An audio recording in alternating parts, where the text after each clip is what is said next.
Ito ang hardin ng panalangin.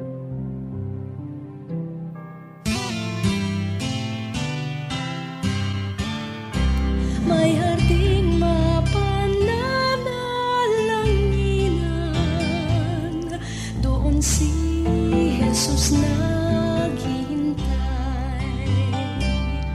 O kay inam ng panalangin ang hardin, doon kay gandang manalangin. Tayo na't tumulog sa luklukan ng Diyos sa hardin ng pananalangin. Isang matagumpay na linggo sa iyo, kaagapay. Salamat sa Panginoon sa lagi niyang pagliligtas at pag-iingat sa bawat isa sa atin. Magandang simulan natin ang araw ngayon na may pagpapasalamat sa kabutihan ng ating Panginoon. At bago po tayo magtungo sa ating pananambahan sa araw na ito, maganda na magsimula po tayo, kaagapay, sa isang buong pusong pagdulog sa ating Diyos sa pamamagitan ng pananalangin. Narito po ang inyong hardinero, Pastor Ronald Llobrera, para sa Hardin ng Panalangin, Sumasahimpapawid, mula dito sa One Corporate Center, Ortigas, Pasig. Ako ang inyong nakakasama tuwing araw ng Biyernes hanggang Linggo dito sa 702 DZAS FEBC Radyo TV, Agapay ng Sambayanan. Napapakinggan at napapanood din po tayo sa Facebook Live at YouTube ng DZS. Gayon din sa 702 DZS app. Magsimula tayo, kaagapay, sa pananalangin. Samahan mo ako. Aming Diyos, sa oras pong ito kami po ay nagpapasalamat sa inyo sa buhay na pinagkaloob niyo po sa amin. At ngayong linggo, Lord, bago po kami magtungo sa aming mga pananambahan, sa aming Sunday celebration, hayaan ninyo na kami po ay makadulog muna sa inyo upang damhin ang inyong presensya, kalakasan, karunungan na magagamit namin sa paglilingkod namin sa araw na ito, Panginoon. At idinadalangin ko ang bawat kaagapay namin na nakikinig at nanunood ngayon. Patuloy niyo pong abutin ang sitwasyon ng bawat isa sa bawat tahanan, sa bawat lugar, Panginoon, na kinaroroonan ng aming mga kaagapay. Lord, manguna po kayo. Kayo po, O Diyos, ang maging sentro sa lahat ng aming gagawin. Maraming salamat po at pinagkakatiwala po namin sa inyo ang araw na ito, Panginoon, sa pangalan lamang ng aming Panginoong Hesus. Amen. Amen.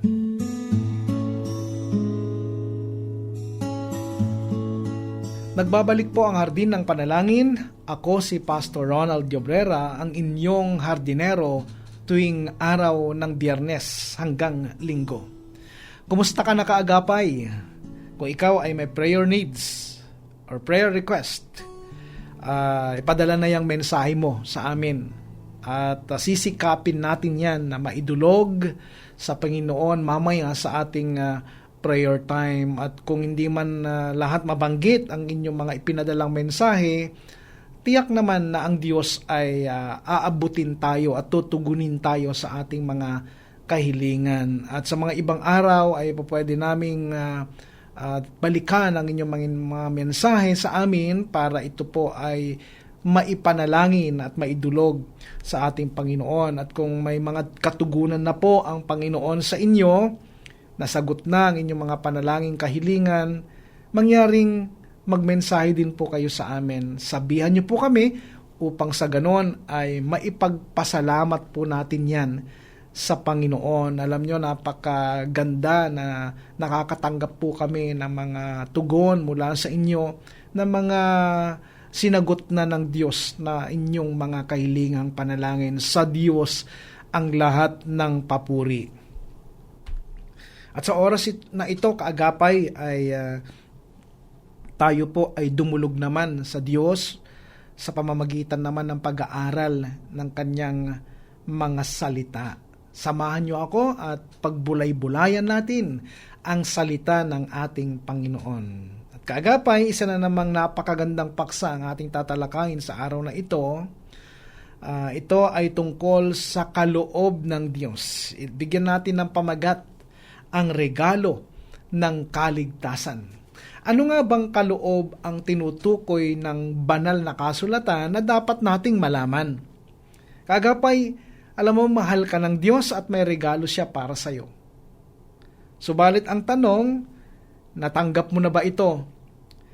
Para matanggap at maranasan ang kaloob ng Diyos, kailangan malaman mo ang 6 na katotohanan. Una, ang paglalarawan sa pag-ibig ng Diyos.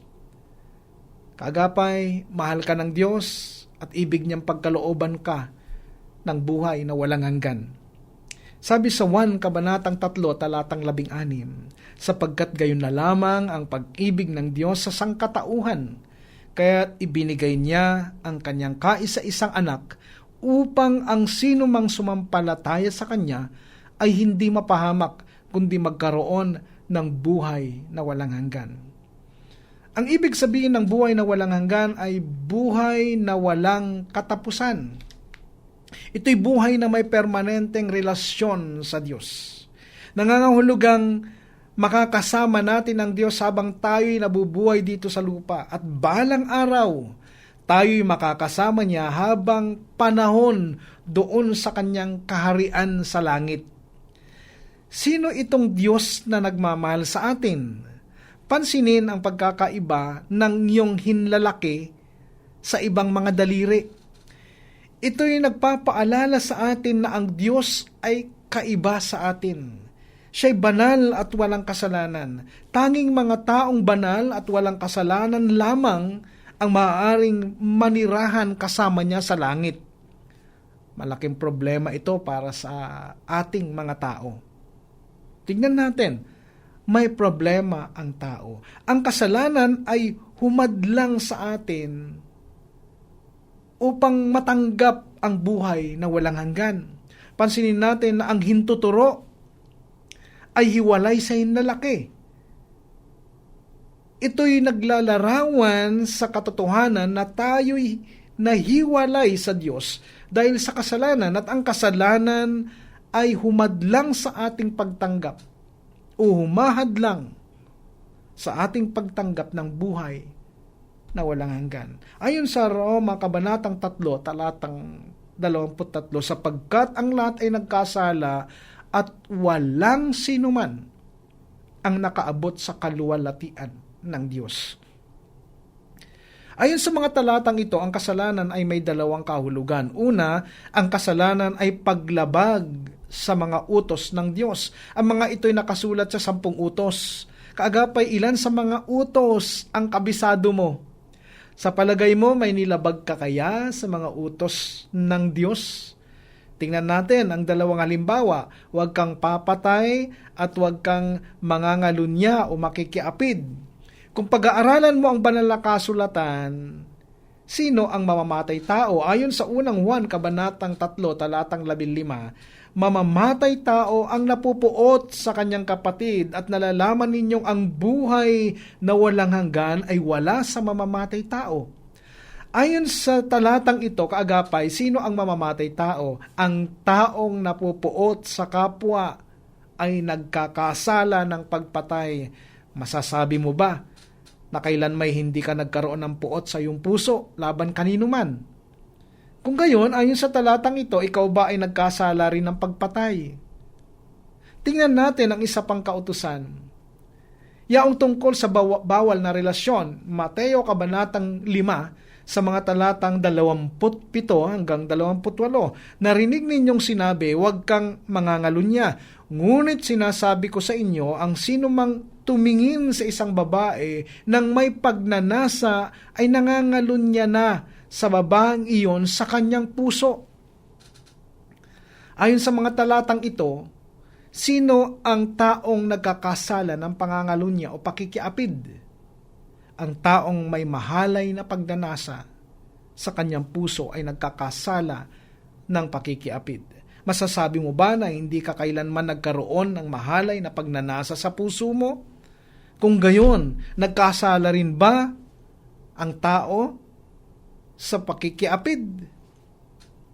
Subalit marahil ay sasabihin mo, hindi ko matandaan o hindi mo matandaan kung may nilabag kang kautusan ng Diyos. Kung gayon, dapat mong malaman na may pangalawang kahulugan ng kasalanan.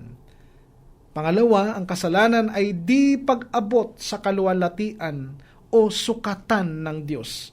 Subalit ang tanong, ano ang sukatan ng Diyos? Ang sabi sa Mateo Kabanatang 5, talatang 48, kaya maging ganap kayo gaya ng inyong Ama na nasa langit. Ang sukatan ng Diyos ay sarili niyang kasakdalan o kaganapan. May kilala ka bang tao na perpekto tulad ng Diyos? Hindi ba't wala? Ito ang pahayag ng Biblia. Lahat ng tao ay sumuway sa mga kautusan ng Diyos at lahat ng tao ay hindi nakaabot sa kasukatan ng Diyos. Talagang malaki ang ating problema. Hinahadlangan ng kasalanan ang ating pagtanggap ng buhay na walang hanggan.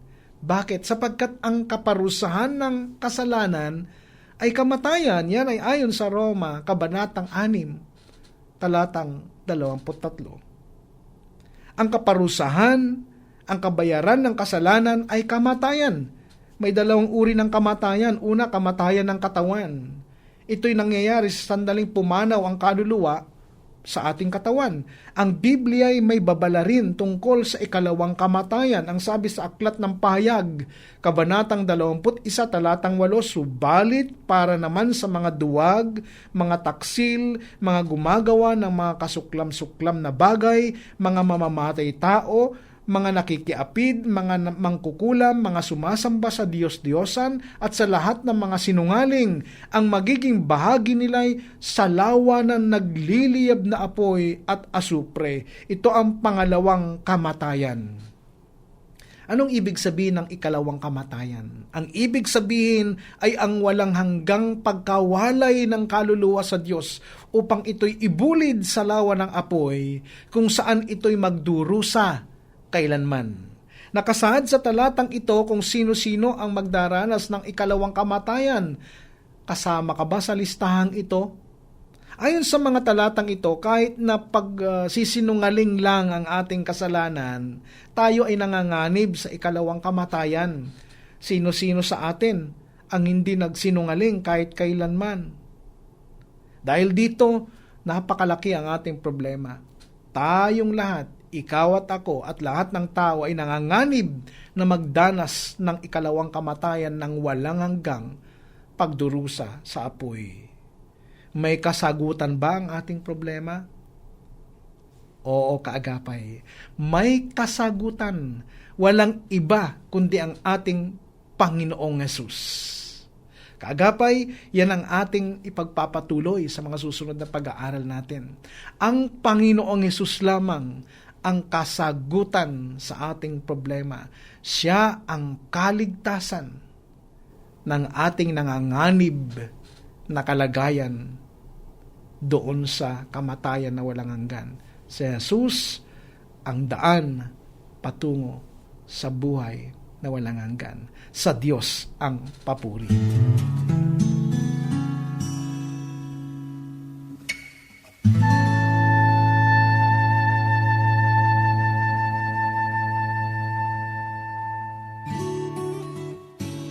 Sa diwa ng pagkakaisa, ating idalangin sa Diyos ang ating sambahan. Ako po si Pastor Rayuel Tica ng Hillcrest Family Life Baptist Churches. Samahan niyo ko sa panalangin. Panginoong Diyos, dumudulog kami sa inyo at kinikilala kayo. Kayo ang Diyos na makapangyarihan sa lahat, nasa lahat ng dako, alam lahat ng bagay, at makapangyarihan sa lahat. Sa umagang ito, lumalapit kami sa iyo. Nagpapasalamat, Panginoon Diyos, sa panibagong araw na binigay niyo sa amin.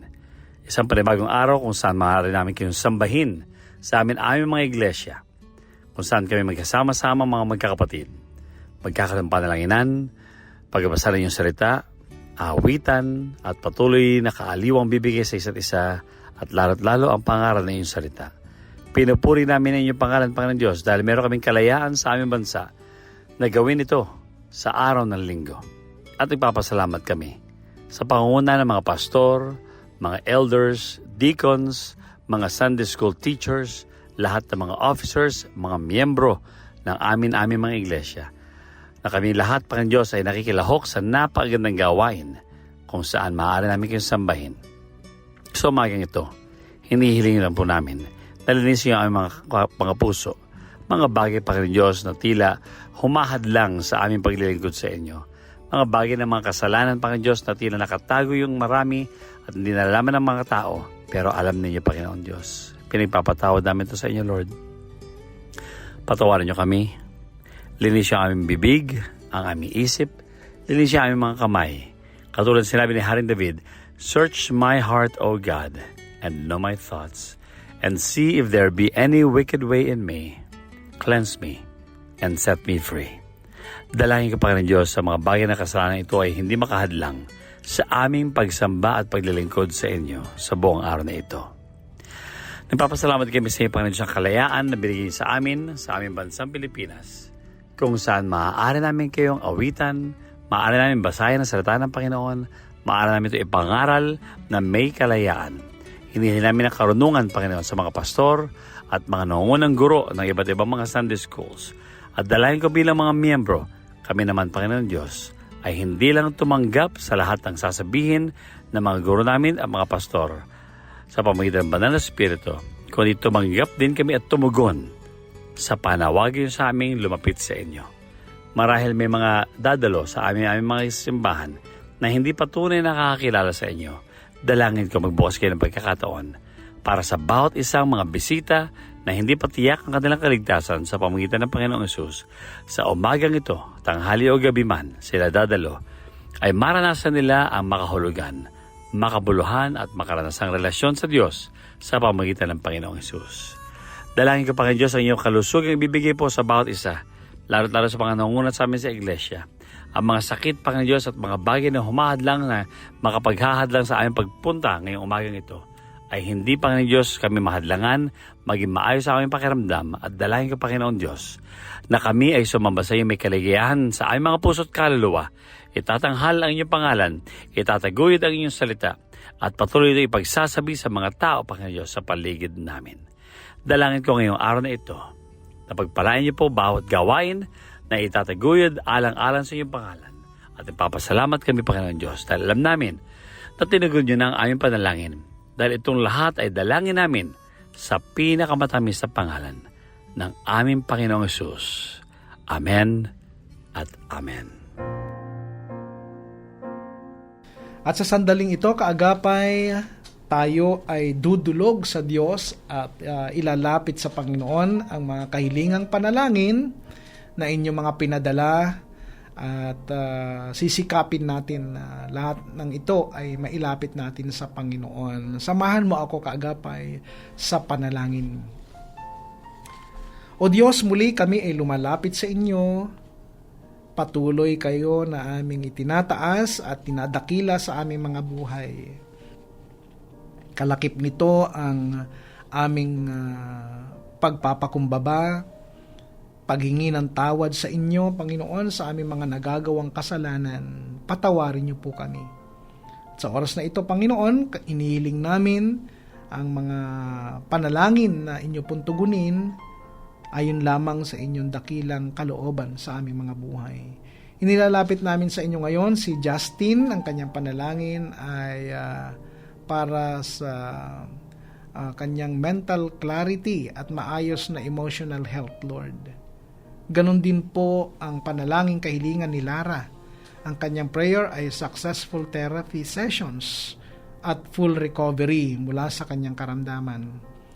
Dinadalangin ko rin po si Omar Dalangin. Ang dalangin niya, Panginoon, ay ang inyong proteksyon mula sa kanyang trabaho o workplace na hazard sa factory, Lord. Ang aming dalangin, Panginoon, kay Faith, Lord, ay healing mula sa chronic back pain Kayo po magbigay sa kanya ng kagalingan at kalakasan, Panginoon. Nilalapit din namin sa inyo, Panginoon, si Tristan. Kanyang prayer ay maging malusog ang kanyang pangangatawan habang siya ay nagtitraining sa sports, Lord. Akin din pong idinadalangin sa oras na ito ang aming kapatid na si Bea. Ang kanyang dalangin para sa mabilis na paggaling, Panginoon, matapos ng minor surgery na ginawa sa kanya, Panginoon, ng mga doktor. Akin din po inilalapit sa inyo ang kapatid namin, si Kevin, Panginoon, ang kanyang panalangin ay safety at good health habang siya po ay nagtatrabaho, lalong-lalo na sa kanyang pagmamaneho ng motor, Panginoon. Kayo po mag-ingat sa kanya araw-araw. Nilalapit din namin sa inyo ang panalangin kahilingan ng aming kapatid na si Hannah. Ang kanyang prayer ay para sa kanyang emotional healing at stable na kalusugan, good health, Lord. Ganon din po kay Marco. Ang kanyang dalangin ay proteksyon laban sa seasonal allergies, Lord.